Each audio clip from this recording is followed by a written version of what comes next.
Barışшылдар арасында Яхуди халқының Нүкодем есімді басшысы бар еді. Ол Исаға түнде келіп: Ұстаз, сіздің Құдайдан келген мұғалім екендігіңізді білеміз. Себебі сіз жасаған керемет істерді Құдайдың қолдауынсыз ешкім де орындай алмайды, деді. Иса: Саған өте маңызды шындықты айтып тұрмын. Кімде-кім қайтадан туылмаса, Құдайдың патшалығын көре алмайды, деді. Нүкодем: есейген адам қалайша қайта туылады? Шешесінің құрсағына еніп, екінші рет дүниеге келу мүмкін бе? деп сұрады. Иса: саған өте маңызды шындықты айтайын. Кімде-кім судан және киелі рухтан туылмаса, Құдайдың патшалығын көре алмайды. Тәннен тән, рухтан рух туады.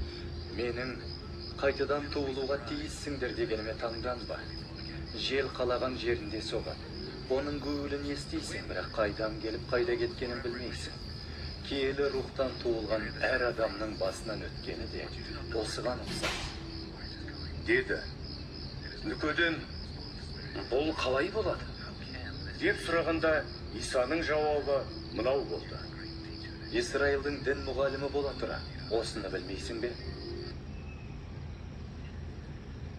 Саған өте маңызды шындықты айтайын. Біз білгеніміз туралы сөйлеп, көргеніміз туралы куәлік етеміз. Ал сендер айтқандарымызды қабыл алмайсыңдар.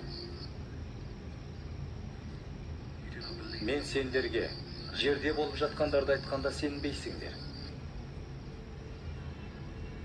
Ал егер көктегі рухани нәрселер туралы сөйлесем, қалай сенбексіңдер? Көктен келген билеушіден басқа ешкім көкке шыққан жоқ. Ол көкте тұрушы. Мұса пайғамбар айдалада мыс жыланды жоғары көтеріп қойған. Дәл солай, көктен келген билеуші де көтеріліп қойылуға тиіс. Сонда оған сенуші әркім мәңгілік өмірге ие болады. Өйткені Құдай адамзатты сондай қатты сүйгендіктен өзінің жалғыз рухани ұлын құрбандыққа берді. Енді оған сенуші әркім жаны тозаққа түспей, мәңгілік өмірге ие болады. Құдай өзінің рухани ұлын адамзатты соттауға емес, құтқаруға жіберді. Оған сенушілер қияметте сотталмайды.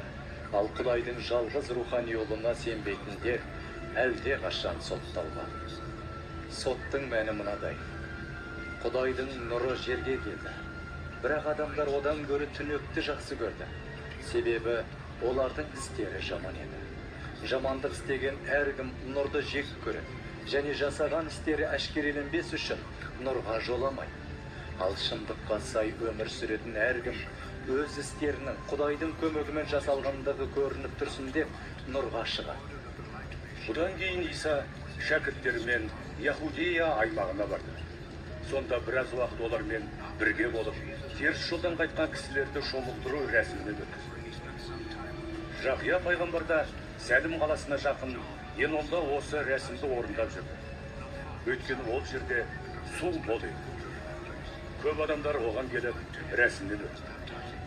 Сол кезде Жақия әлі де түрмеге жабылмаған болады. Осы уақытта Жақияның шәкірттері мен өзге бір Яхудидің арасында діни тазару салттары туралы айтыс туды. Олар Жақияға келіп: Ұстаз, өткенде Иорданның арғы жағында сізбен бірге болған адамға өзіңіз жақсы куәлік берген едіңіз. Ал енді ол да шомылдыру рәсімін орындауда.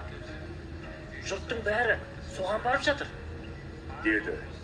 Жақияның жауабы мынау болды: Құдай бермесе, ешкім еш нәрсе ала алмайды. Мен Мәсіхтің өзі емеспін деп, оның алдынан жіберілген хабаршысы ғанамын деп айтқаныма сендер өздерің куәсіңдер. Қалыңдығы бар кісі күйеу жігіт қой. Оны күтіп тұрған досы дауысын естіп қуанады. Қазір менің қуанышым қойныма сыймай тұр. Мәсіхтің беделі артуға, ал менікі төмендеуге тиіс. Көктен келген ол бәрінен де ұлы. Жерде пайда болған мен жердікімін. Сондықтан жердің тұрғысынан сөйлеймін. Көктен келген Мәсіх бәрінен де үстем.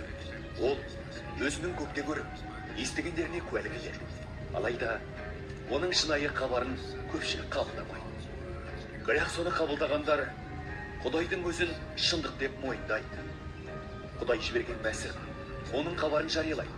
Өйткені Құдай оған киелі рухын шексіз береді. Әкесі ұлын сүйіп, оның қолына бар билікті тапсырған. Құдайдың рухани ұлына сенушілер мәңгілік өмірге ие. Ал оны тыңдамағандар шынайы өмірді көрмей, Құдайдың төніп тұрған қаһарына ұшырайды. Осы аяттар киелі кітаптан алынған. Киелі кітапты видеоның төменгі жағындағы сипаттау бөлімінен жүктеп алыңыздар. Тыңдағандарыңызға рахмет.